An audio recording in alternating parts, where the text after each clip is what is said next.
Since the government was formed over a month ago, it has undertaken a comprehensive legislative programme. We've introduced a job stimulus package of over €5 billion that includes extending wage subsidy scheme out to next spring, that provides a 6-month commercial rates waiver, that improves the business restart grant up to €25,000, that involves spending €500 million on a whole range of capital investment projects, and across a range of tax measures. We're going to cut VAT, which will improve the environment for businesses and also for consumers. 600 million commercial rates waiver for businesses all across this country. 40 million to get 2,500 homes back into public use. Increase the first-time buyers grant to 30,000 so people can get back on the housing ladder, to name but a few. 43 million to tackle leaks across this country.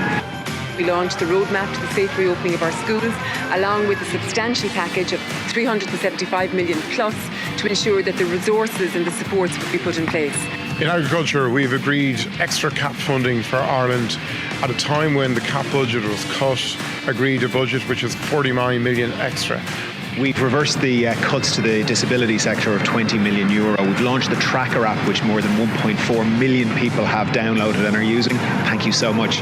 We've introduced regulations for face coverings on public transport, doing the same for shops as well. And thank you everybody who's been involved in that. We're getting the health services back up and running, including the national screening services and a lot more. We're putting together a really comprehensive winter plan to make sure that people are safe.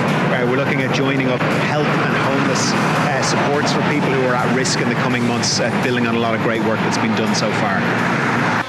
Overall, it's been a very action-oriented first month for this government. But obviously, in relation to other key challenges, health, housing and climate change, the government is very focused on those, and in the coming weeks will continue to deliver policies and actions and the challenges that arise from them.